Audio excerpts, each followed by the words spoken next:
Hello everyone. As you know that कि हम लोग जो वीडियोस डेली आपको दिखाते हैं और बनाते हैं ये रिलेटेड हैं आइल्स और स्पोकन इंग्लिश से। तो कुछ वीडियो जैसे कि मैं स्पोकन इंग्लिश के लिए बना चुकी हूँ जो आपके लिए मे भी बहुत ही कन्वीनियंट और यूजफुल रही होंगी। और अब जो हम लोग आइल्स के बारे में डिस्कस कर रहे हैं उसमें मैंने आपको लिसनिंग मॉड्यूल के बारे में टोटल सब चीजें बता दी हैं, बट हमारा स्पेलिंग पोर्शन अभी रिमेन है। और आज मैं आपको बताने जा रही हूँ स्पीकिंग पोर्शन। एक्चुअली स्पीकिंग में हमारे आइल्स का एक फोर्थ मॉड्यूल है जो हमारे LRW लिसनिंग रीडिंग राइटिंग से अनदर डे होता है, लाइक 1 वीक बिफोर और 1 वीक लेटर में किसी भी टाइम पर हमारे स्पीकिंग का स्लॉट आ सकता है। तो अब ये स्पीकिंग मॉड्यूल क्या है, इसके स्टार्टिंग से इंट्रोडक्शन से लेकर एवरीथिंग मैं आपको बताने जा रही हूँ। So look at that. Actually speaking हमारा एक मॉड्यूल है आइल्स का, एंड इस मॉड्यूल में हमारा जो टाइमिंग रहता है, हमारी टाइमिंग रहती है around 20 minutes. But due to COVID हमारी जो टाइमिंग है वो हमारी टाइमिंग चेंज हो चुकी है, और चेंज होने की वजह से हमारे टाइमिंग में जो डिफरेंस आया है वो है अब हमारी टाइमिंग मुश्किल से होती है 10 to 12 मिनट्स। 10 to 12 मिनट्स के अंदर हम लोग स्पीकिंग देकर अपना एग्जामिनर के रूम से बाहर आ जाते हैं, और 10 to 12 मिनट्स के अंदर हमारी जो स्पीकिंग है वो बिल्कुल फिनिश हो जाती है। स्पीकिंग में 1-to-1 सेशन होता है, लाइक आपके सामने एग्जामिनर होंगे और आप उनके सामने बैठे होंगे। सिर्फ एक रूम होगा, that is the bedroom of examiner, और उस बेडरूम में आप और एग्जामिनर के बिना थर्ड पर्सन कोई भी नहीं होता। एंड इस 1-to-1 सेशन में आपसे वो क्वेश्चंस करते हैं और आपको उनका रिस्पॉन्स देना होता है। अब वो क्वेश्चंस क्या हैं, उस क्वेश्चंस में उन्होंने क्या पूछना है, स्पीकिंग को अच्छा करने के लिए क्या टिप्स और ट्रिक्स जरूरी होती हैं, ये सब चीजें मैं आपको बताऊंगी। बट स्टेप बाय स्टेप, हम लोगों को सब कुछ मिक्सअप नहीं करना है। सो दैट इज वाई आपको डीपली इस चीजों पर जाना है जो मैं आपको बताने वाली हूँ। द फर्स्ट थिंग, टाइमिंग मैंने आपको बता दी है 10 to 12 मिनट्स। और स्पीकिंग में 3 पार्ट्स होते हैं। स्पीकिंग के जो पार्ट्स होते हैं वो 3 पार्ट्स होते हैं। नंबर फर्स्ट पार्ट को बोलते हैं इंट्रोडक्टरी क्वेश्चंस। इंट्रोडक्टरी क्वेश्चंस, ये इंट्रोडक्टरी क्वेश्चन जो होते हैं around 8 to 9 questions, around 8 to 9 questions आपसे पूछे जाते हैं। तो इस इंट्रोडक्टरी पार्ट में किस तरह के क्वेश्चंस हैं, क्या क्या है, that I am just telling you. But before that you should know that what is the second part, that is cue card and that duration is around 2 minutes। आपको 1 to 2 minutes के अंदर अपना एक Q card होता है। Q card means एक topic दिया जाता है, उस टॉपिक पर आपको 1 से 2 मिनट के अंदर स्पीक करना है। एंड थर्ड पार्ट जो आपका आता है वो आता है फॉलोअप्स। फॉलोअप्स में क्या होता है, फॉलोअप्स क्वेश्चंस होते हैं आपसे जो क्यू कार्ड पूछा गया है, जो टॉपिक 2 पूछा गया है, इससे रेलिवेंट ही क्वेश्चंस आपके फॉलोअप क्वेश्चंस में पूछे जाते हैं। और ये क्वेश्चंस होंगे आपके 10 to 15, 10 भी हो सकते हैं, 9 भी, 15 भी, ऐसा कोई लाइक वो नहीं है। बट 9 से तो अबव ही होते हैं और 15 से अंडर होते हैं। सो दैट इज वाई ये जो 10 to 15 क्वेश्चंस होते हैं ये थोड़े से डिफिकल्ट होते हैं। क्यों? क्योंकि इसमें एक ही तरह के क्वेश्चंस आपको लगेगा कि एग्जामिनर एक ही टाइप के क्वेश्चन पूछ रहा है, बट उसका कहीं ना कहीं मीन बीच में थोड़ा थोड़ा डिफरेंट होता है। So that is why you have to just justify the main keyword कि वो किस बारे में पूछ रहा है। तो आपको अपना सारे आंसर्स डिफरेंट देने हैं, आपका आंसर एक दूसरे आंसर से सिमिलर नहीं होना चाहिए। सो ये आपके थे 3 पार्ट्स। ये होता है हमारा स्पीकिंग का syllabus. Firstly introductory questions, cue card and then followups questions. अब इनके अंदर क्या चीजें हैं, क्या नहीं है, किस टाइप के क्वेश्चंस हैं, कौन सा टॉपिक है, इस सबको, ये चीजें तो आपको लाइक बहुत सारी वेबसाइट्स पर हर जगह मिल जाएंगी। But the thing is that कि स्टूडेंट्स को स्पीकिंग में बहुत प्रॉब्लम हो रही है। क्यों हो रही है? बिकॉज उनकी जो स्पोकन इंग्लिश है वो स्ट्रांग नहीं है।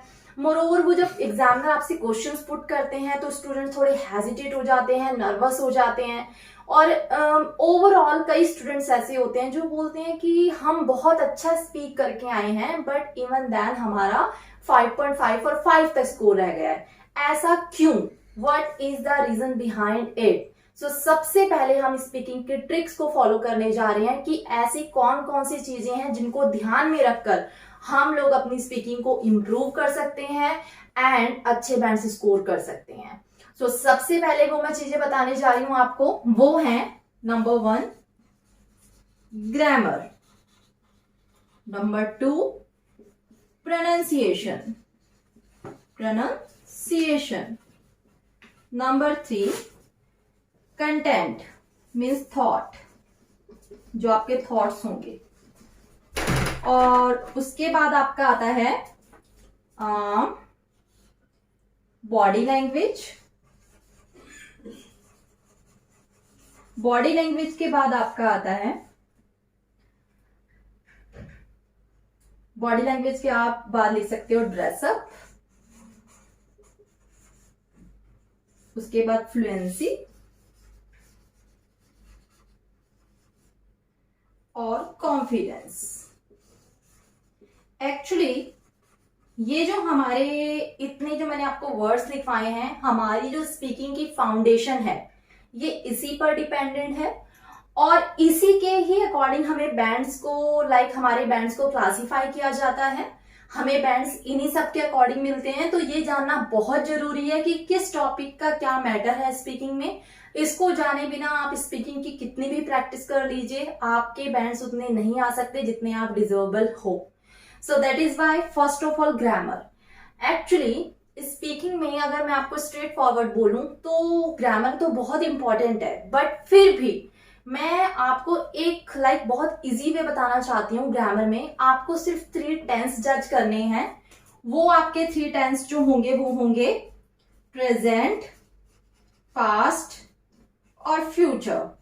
और इन 3 में आपको कुछ करने की नीड नहीं है, सिर्फ आपको पता होना चाहिए is, am are, was, were, will, would, बस ये आपको पता होना चाहिए। क्यों होना चाहिए?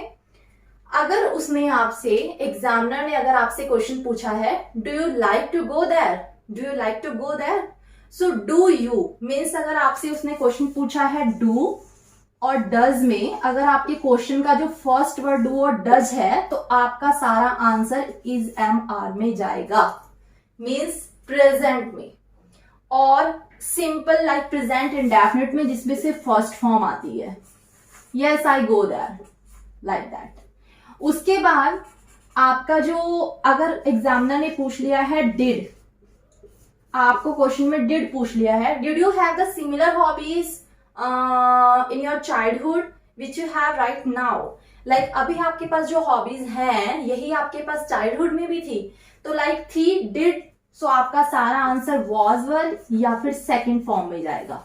आपका आंसर किस में जाएगा? सेकंड फॉर्म या वॉज वर में।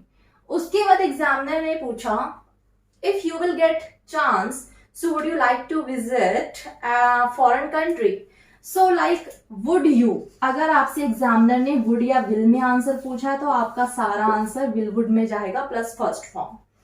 तो बस आपको ग्रामर में, और मैं आपसे ये नहीं कहूंगी ज्यादा से ज्यादा प्रीपोजिशन, आर्टिकल्स और ये सब चीजों को देखो, तो प्रेपोजिशंस, आर्टिकल्स भी जरूरी हैं, बट बिफोर दैट अगर आपकी ये कॉमन थिंग्स ही इंप्रूव नहीं हुई तो आपको बैंड्स नहीं मिलेंगे और काफी हद तक आपके बैंड्स डिडक्ट होते हैं। इसलिए प्लीज जस्ट कॉन्सेंट्रेट कि एग्जामिनर पूछ रहा है डू, डज, डिड या would, so according to that you have to give your answers.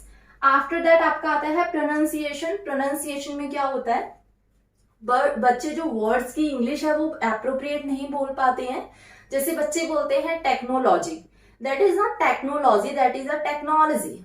बच्चे बोलते हैं psychology, that is not psychology, that is psychology. So that is why हमारी जो प्रोनाउंसिएशन है वो बिल्कुल एक्यूरेट होनी चाहिए, वेजिटेबल नहीं वेजिटेबल।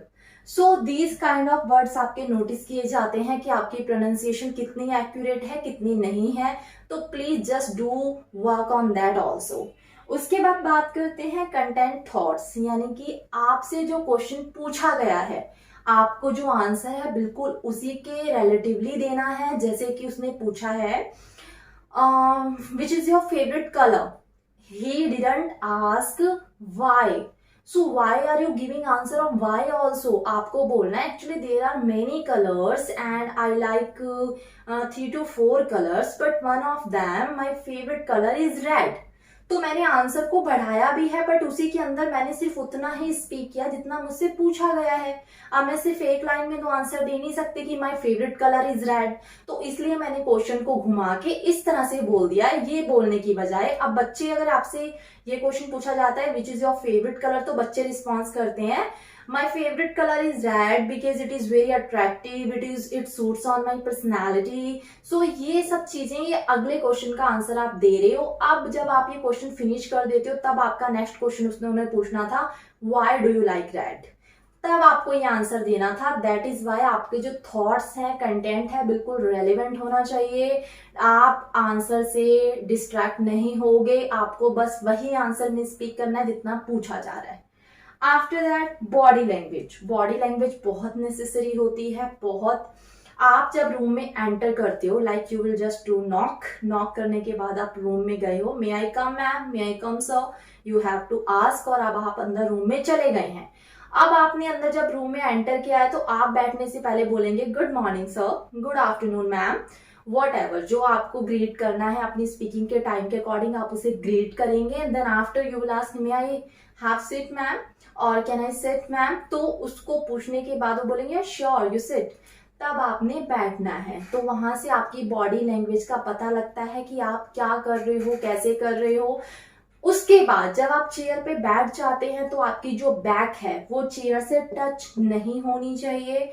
हम अपने सीनियर के सामने बैठे हैं, नॉट फ्रंट ऑफ जूनियर्स। जो सब भी हम सीनियर के सामने बैठे होते हैं तो हमारी बैक जो है वो चेयर से टच नहीं होनी चाहिए।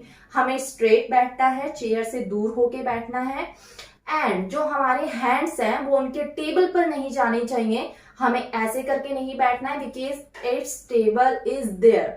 हम लोगों को उनके टेबल से कोई छेड़छाड़ नहीं करनी। हमारे हैंड्स हमारे यहाँ पे होने चाहिए अपनी लेग्स पर, और आपको अपने हैंड्स के जो मूवमेंट्स हैं वो क्वेश्चन के आंसर देते टाइम बार बार ऐसे ऐसे नहीं करना है। You can do but only 1 time और 2 टाइम, बट अगर आप हर आंसर में ऐसे ऐसे ऐसे करके आंसर देते हो, कई स्टूडेंट्स की हैबिट होती है बोलते टाइम वो हैंड्स को बहुत ज्यादा इधर उधर मूवमेंट करते हैं, तो आपको सिर्फ 1 और 2 टाइम अलाउड है। बार बार आपने इनको नहीं करना है, और वो भी तब अलाउड है जब आप बहुत एक्साइटमेंट में आंसर दे रहे हो, बहुत आंसर बहुत अच्छे से जा रहा है, तो उस टाइम पर आपके हैंड्स आ गए हैं ऊपर।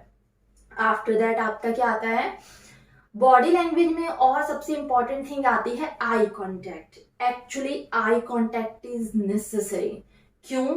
अगर आपने अपने सारे आंसर एक्यूरेट दिए हैं, ग्रामर भी ठीक है, एवरीथिंग इज ओके, बट अगर आपका आई कांटेक्ट नहीं बन पाया तो समझ लीजिए कि आपके बैंड्स बहुत ज्यादा डिडक्ट होने वाले हैं। क्यों?